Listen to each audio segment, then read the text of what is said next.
A date which will live in infamy. Both of those projects, initiatives, got off the ground because of the Ger Rebbe. The 11 Olympic team members slain in West Germany. The Olympic Games. Zugerecht waren Brüder in Amerika. Schon 1000 Shabbos at the Skizar. Out of the 24 who were killed were Americans who had come to learn in Hebron. I say 1 million Jewish children who were made to be cut loose.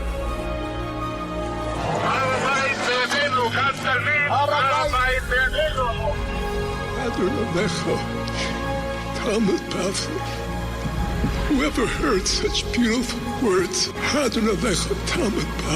It is never too little. It is never too late. And it is never enough. Jewish History Soundbites, bringing alive the world of our glorious past. Here is our host, live from Jerusalem, Jewish historian and tour guide, Yehuda Geberer. Yehuda Geberer with Jewish History Soundbites, and this episode has been generously sponsored by Legacy Judaica. Join the upcoming auction on Sunday, May 30th for a chance to bid on some of the fascinating treasures of Jewish history at legacyjudaica.bidspirit.com. And of course, I'll post the link in the summary. It should be a very interesting auction, lots of great stuff. I was perusing through the catalog and I found some real treasures that piqued my interest. All Judaica and history lovers will love this auction. I know I'm excited for it, and there are some things that I would love to purchase. There's, of course, old classics, first printings of all kinds of Sfarim, Judaica, letters. But a few things caught my eye. There was a pamphlet about the groundbreaking of the new Slobodki Yeshiva building in Lithuania in the 1930s, which is a fascinating historical document. Unfortunately, that building was barely used when they finally finished fundraising and building it. The war broke out, and the Soviets, who took over that, Lithuania in 1940, they closed it down. But the building still exists and still stands, and we visit it when we go on tours. There's also I noticed a first printing of Toldos Anshe Shem, which is a fascinating compendium of profiles of many great rabbis. There's two things that I really got a kick out of, a laugh out of. They were auctioning off a first edition of Making of a Gadol, which is not my copy. I'm not getting rid of mine yet. I still need it. So apparently someone else is. And so you can bid on a first edition hard copy of Making of a Gadol, and also the book Pulmus HaMusar by Dov Katz, who wrote the several volume, I think 5 or 6 volume, Tenuas HaMusar, about the Musar movement. So he wrote another volume of Pulmus HaMusar, the Musar dispute, which he did on the advice of great Balei Musar, great people, but apparently there were others who were not happy about it, and it was only published once. I guess it was exposing too much about the opposition to the Musar movement for some people's comfort. Either way, so it's a rare edition, and that's also going up for auction. There's also a pamphlet that contains a letter of the Alter Rebbe, the Baal Tanya, Reb Shneur Zalman of Liadi, to the Tsar. He wrote a letter to the Tsar. Another letter he wrote to Reb Levi Yitzchak of Bardishev. So that seemed fascinating. There's also a second edition of the Toldos Yaakov Yosef of Reb Yaakov Yosef of Polonia. And on blue paper, I'd love to just see how that looks. There's a first and second editions of the Nefesh HaChaim, which a few months ago I had an episode. I discussed the differences between those two first edition. I also noticed a very important set, which is very, very hard to get, a complete set of Eila Ezkara, which is profiles of rabbis who were killed in the Holocaust. And there's all loads of letters from historical figures. There's actually a letter from Rabbi Yerucham Levovitz of the Mir, a letter that he wrote to someone on an occasion. I'm sure that won't go less for $10,000 or $20,000. It's also his yard site, Mashkiach Rabbi Yerucham Levovitz's yard site this Shabbos. Either way, so that was just a few things that caught my eye. I'm sure it's going to be a wonderful auction. So check out legacyjudaica.bidspirit.com and buy some awesome things. Right now, I'm on a tour in Morocco, which is really exciting. So this episode is being recorded in Marrakesh, the ancient Moroccan capital during the various Berber dynasties. It's a great trip, a great group, very exciting, very different, a lot of fun, a lot of fascinating exploration of chapters of Jewish history that I'm not regularly involved with on a day-to-day basis. So I'm learning all kinds of new things myself, and it's a real journey. There's some Jewish history soundbites listeners on the trip, so it's really nice to meet some listeners in person and to do things live. So I decided to share a bit of this episode, a little bit about Moroccan Jewish history with the general Jewish history soundbites community, and hopefully we'll be together on a trip somewhere someday with each and every one of you out there. Moroccan Jewry has a unique place in Jewish history. On the one hand, it's one of the oldest. It's definitely about 2,000 years old. There's all kinds of legends that it's even older or longer, but definitely we have all kinds of archaeological and other evidence that it exists for at least 2,000 years, which is a very significant ancient Jewish community. Its golden age preceded and later coincided with Spain's golden age. And there's actually much traffic and mutual influence between the two. There were Jews who went from Morocco to Spain, or from Spain to Morocco over the centuries. A lot of mutual influence. Andalusian, which is essentially Spain, but it came to be very identified with Morocco, with northern Morocco, with the Spanish Jewish community of Morocco, what was later termed the Megorashim, the exiled ones, as opposed to the native Moroccan Jews who were, for the most part in the south, who are known as the Toshavim, the ones who were settled there from before. In addition to the fact that it was such an ancient and during the Golden Age, in the early years, it was very influential. But even later, by the 20th century, it was numerically the largest Sephardic community in the world. It peaked at over 200,000 just after World War II. So that's a very significant numerical reality as it flourished at that time. On the other hand, that 200,000 was about half of the amount of the Jews living in Warsaw before the war, or said in a different way, it was about a tenth of the amount of the Jews living in New York City at the time. There were about 2 million Jews living in New York City around the time of the war. So in the larger context of the world Jewish population, the demographics would seem to call for a more qualified or nuanced influence on the greater Jewish people as a whole, because they were numerically, even if they were the largest Sephardic Jewish community, but numerically in the larger context were, I wouldn't say less significant, but less influential beyond, than their relative numbers. In addition, even within the Sephardic world, most of the more well-known Torah leaders, lay leaders over the last several centuries came from Baghdad, Syria, Turkey, Greece, etc., with some notable exceptions who did come from Morocco, such as Rav Chaim ben Attar, the Or HaChaim HaKadosh, who later on moved to, at the end of his life, to Italy and then to the land of Israel, where he's buried.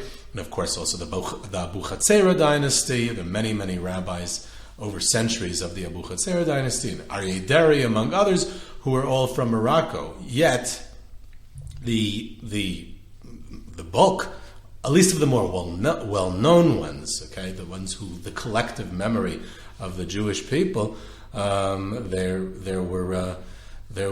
mostly from other countries within the Sephardic world. So it's a bit of a paradox when we try to understand how this works and how this fits into the story, the general story of Moroccan Jewry. Yet, within the collective memory of Moroccan Jewry specifically, and not in the general Jewish world, and in recent years even beyond, even in the general Jewish world, there are literally an endless number of tzaddikim and great leaders, Torah leaders, who resided in Morocco over the centuries. Endless. most of whom were completely unknown in the wider Jewish population, and even after, at the time of their own life, and even afterwards. I remember just today on the road, we passed the grave sites of people such as Reb Daniel HaShomer, Reb Chaviv Ibn Mizrahi, and many, many more who are completely unknown, and yet were very great people. Rabbi Yaakov Hillel in Yerushalayim has a book about the Marrakesh Jewish cemetery in the city that I'm in right now, and there's over 500 great tzaddikim buried there. Again, the overwhelming majority of whom are completely unknown. So how do we understand this paradox? So I think, and this is my understanding, my analysis, and of course I could be wrong, I think that the answer to this is one word: isolation, meaning the relative isolation of Moroccan Jewry over most of its history. Think about it. It's one of the only Jewish communities in the entire world that A, was not in Europe during the rise of Europe in the 16th, 17th, 18th, 19th century, to world prominence and demographic boom of the 19th century. So it was not in Europe. It wasn't part of the European Jewish world. And alternatively, it wasn't in the Ottoman Empire. The Ottoman Empire never reached as far as Morocco. And that's very important. There are other exceptions, by the way, such as Yemenite Jews and other Jewish communities, but Morocco is still a notable exception. It was never in the Ottoman Empire. The Ottoman Empire was the center of the Sephardic world after the expulsion from Spain, and it contained the whole Mediterranean basin and parts of Europe, mainly in the Balkans, and parts of North Africa, as far as it extended. And that was the center. And there was commerce that went in within the empire, and a lot of exchange of people and population moving, and rabbis being hired from one community to the other, because it was all within the Ottoman Empire. Whereas Morocco is nestled at the end of the continent on the Atlantic Ocean. Much of the community is not even on the coast. It's in the desert, Berber villages in the south, or in the Atlas Mountains high up away, cut off and isolated from the rest of the Jewish world. This isolation, on one hand, preserved the heritage and enriched the inner world and culture.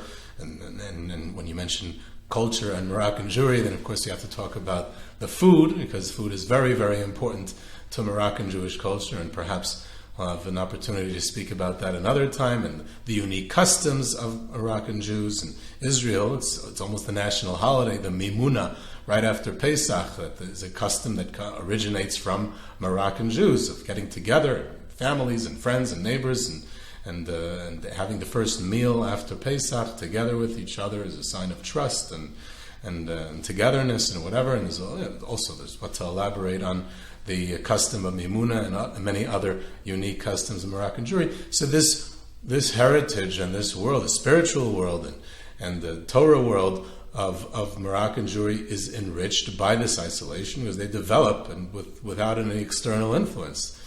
But on the other hand, it made them relatively unknown, and until recently, and beyond the confines of their own community. It doesn't mean that it was all dandy, that they just sat there quietly and it was all nice for them. They had some pretty rough times as well. Not just heavy taxes and non-equal rights, which was fairly typical for all Jews living on Muslim lands and Muslim society. All non-Muslims, Christians, Jews, and any other religious minorities had what was called the dhimmi status, which is basically second-class citizenship. They were tolerated, they had privileges, they had to pay special taxes, they didn't have equal rights, and certain judicial and legal aspects of it. So that, of course, was a common denominator in the entire Muslim world. It also wasn't because they had to reside in melachs, which is a Jewish quarter, kind of like the equivalent of the Jewish ghetto in pre-emancipation Europe, starting in Venice in the 1500s, and later on it was in other places, mainly in Central Europe. So you had the Moroccan equivalent to that was the melach. And that was definitely a distinctive feature of Moroccan Jewry, that they had to reside in the Jewish quarter, in the Melach. But that was only in certain cities, and it was in more modern times. It started in isolated cities in in the 16th century, but it only became more common and it was only required in many more Moroccan cities by the government to establish these Jewish quarters from 19th century and on. So that wasn't, and also it wasn't that terrible in the Melach. It wasn't like a squalid. It wasn't that terrible. It wasn't overcrowded at some point, and it did present certain challenges. But that wasn't only it. There were some actual terrible times for Moroccan Jewry that they sustained over the century. There's pogroms, there's massacres, there were expulsions. There was even near extermination at several junctures in the history of Jewish Morocco. Interestingly enough, if we go again back to medieval times, the Ibn Ezra, Avram Ibn Ezra, wrote a kina that was to be recited on Tisha B'Av about the extermination of Moroccan Jewry during his time, that he had heard about it. He was a traveler, the Ibn Ezra, and fascinating life, he himself, and he was all over, so he related to this terrible tragedy that happened during his time, that the local rulers Berber rulers in Morocco had almost completely massacred the Jews of Fez, which was the main Jewish community in Morocco during the Middle Ages. Later on, we have the Rambam, whose family essentially originated from Morocco, from Fez. They had moved away from Morocco to Spain, to Cordoba, where the Rambam was born because of persecution. And then the persecution follows them to Cordoba, the Almohad dynasty, which was very, very anti-non-Muslim, infidels, and they forcibly converted them. And the Rambam's family, when he was a child, they go into exile, they leave Cordoba, and several years later, they arrive back in Fez. And the Almohads are in charge, and everyone's forced into convert to Islam. The Rambam described how he had to spend time in hiding for his life, for his religion, and he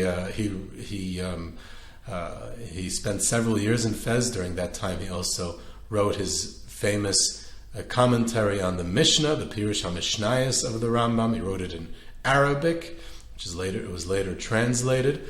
But he spends several years, it seems, or quite a significant amount of time in hiding, literally living in hiding, so to escape persecution. He wrote at that time his Igeres Hashmad, his letter to the Jewish community in regards, possibly maybe Igeres Kiddush Hashem. There's a couple of different letters. We're not sure exactly when he wrote what. He wrote about in regards to the halachic challenges in regards to conversion, or at least to an external form of conversion to Islam, paying lip service to it and secretly keeping tenets of Judaism, and a whole thing. It's during this time that he writes that and grapples with the issue, because he himself was experiencing this persecution. But so again, isolation doesn't mean that everything was dandy. There were good times, there were bad times, there was golden ages, there was very good times. In fact, I'd say it was more good times than bad, but still it had its ups and downs.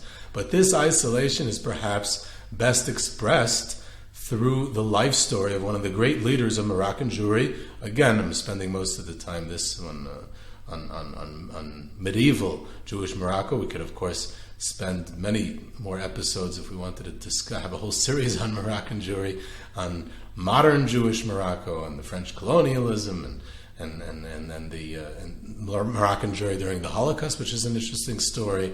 The Moroccan emigration, the Jews of Morocco emigrated from their homeland in the 1950s and 60s, and then they left. There's almost no Jews living in Morocco today, so that's a whole story also. But for now, I'm sticking to the Middle Ages. So again, this isolation is perhaps expressed best through the life story of one of the great leaders of Moroccan Jewry in the 12th century, whose gravesite up in the gorgeous Atlas Mountains we trek to today, and his name was Rabi David UMoshe. Very interesting name also. In isolation, this person, this Torah leader, he's isolated in every way. Isolated where he lived and passed away in Morocco, far away from his family, from his home. He was not Moroccan. He had come from Yerushalayim to raise funds as a shadar, as a shluchah d'Rabbanan, on behalf of the Yerushalayim Jewish community. In the 12th century, that was already going on. We usually associate the occupation of the Shadar with more modern times, in the 16th century and on. But in the 12th century, it already existed, and so he is isolated. Where he's buried is in the middle of nowhere. Where he lived was in the middle of nowhere. These little tiny villages way up in the mountains in the south of the country, near the Sahara Desert, literally in the middle of nowhere. So that's isolated. And like I said, he wasn't even Moroccan. He was from Yerushalayim. And he was completely unknown outside of Moroccan Jewry until recently. Now there are many people who have heard of him. But yet, at the same time, he was such a great Torah and community leader. He passed away in 1171. We don't know till today if he was Ashkenazi or Sephardic. Apparently, in the 12th century, it didn't matter that much, so that's why perhaps that's why it wasn't recorded for posterity. But he comes ostensibly to fundraise, and at some point, he does a career switch. He sees a new calling for himself because he sees that there's a dearth of rabbinic leadership in these villages that he had been chanced upon in the Atlas Mountains at the time, these Berber villages where the Jews were living. And he said he devoted himself to the people, and he started giving speeches and lectures and drushes, and he was very popular, and he became something of a miracle worker as well. He was definitely a Kabbalist and a mystic, and he was helping people. He was fathering them and teaching them and guiding them, and also. And as a miracle worker, helping them with whatever challenges they were facing. So he decides to stay, and also it was difficult. Travel was difficult. It was hard to get back, and there was all kinds of other external factors as well. And then an epidemic breaks out. An epidemic which we're familiar with what that is today, and it's spreading, and it's causing a high death rate. And it's threatening to decimate both the Jewish and non-Jewish communities, obviously, in the area. And he makes a decision, which is, it's hard to even comprehend this type of decision, but this was his own responsibility. And he beseeched God, so to speak, to take his own life as an atonement, as he is a righteous Torah leader, as it would atone for the entire community, his death, and therefore Hashem should take him in lieu of what the epidemic would take as a toll of life throughout those villages. So he asked that his own life be taken, and he passed away, and he's buried in this area. So this is a story of leadership and sacrifice. And he was a great Torah scholar and very influential. And here you have an incredible leader. Communal leader, Torah leader in every respect, in every way, with an amazing life story, and yet he's completely unknown. In fact, just to make it even more interesting, he had come from Yerushalayim accompanied by his gabbai. We know a lot about gabbais who accompany great Torah leaders. His gabbai, though, seems to be unique, and I don't know anyone who has a gabbai like this today. His gabbai was an Arab, a non-Jew. That was the one who accompanied him and took care of his appointments and everything. So this Arab was the one who witnessed his death and helped him and did all the vidui with him and whatever, and his last requests and all that stuff. And then he went and informed the community. It was an Erev Shabbos, it was Friday, and he went and informed the community what had happened, and they didn't believe him, and the rabbi of that town had a dream, and they came to him, whatever, a whole agan semaisa, as we say. Actually, I don't know if we would say that in Morocco, but but this Arab plays a role in Jewish history as the gabbai of one of the great Torah leaders of Morocco. He was a Yerushalayim Arab. He wasn't a local Berber Moroccan Arab, which would perhaps be more understandable because the Berbers and the Jews always got along, pretty much always, and rare exceptions. But he was an Arab from Yerushalayim. We could even call him a Palestinian to a certain extent, right? And recently, there's always been in the news this story: could there be coexistence? Could there not be coexistence? And there should be, there shouldn't be, and everyone has an opinion. It seems like in the 12th century, if an Arab gabbai could be a gabbai to the great Torah leader Rabi David UMoshe, so perhaps coexistence was possible. Either way, this isolation of Moroccan Jewry lasted pretty much until the late 19th century, early 20th even, with the advent of French colonialism, French rule. The French rule of Morocco completely transformed Moroccan Jewry, decisive influence till today, it's felt. And I think we'll save that for another time. We'll definitely want to have more installments on Moroccan Jewry, French colonialism, and the development of Moroccan Jewry during the 20th century, and what was it like to be under Vichy France during the war years, and was there a Holocaust there, was there not, and then the ultimate emigration from Morocco and how that all happened. So this was Yehuda Geber with Jewish History Soundbites. You can reach me at yehuda@yehudageber.com for questions, comments, sources, tours, trips, sponsorships, lectures. Of course, today's sponsor, Legacy Judaica. Check out the auction. And you could subscribe to Jewish History Soundbites on Podbean or your favorite podcast platform. Follow us on Twitter at JSoundbites, and I hope you enjoyed.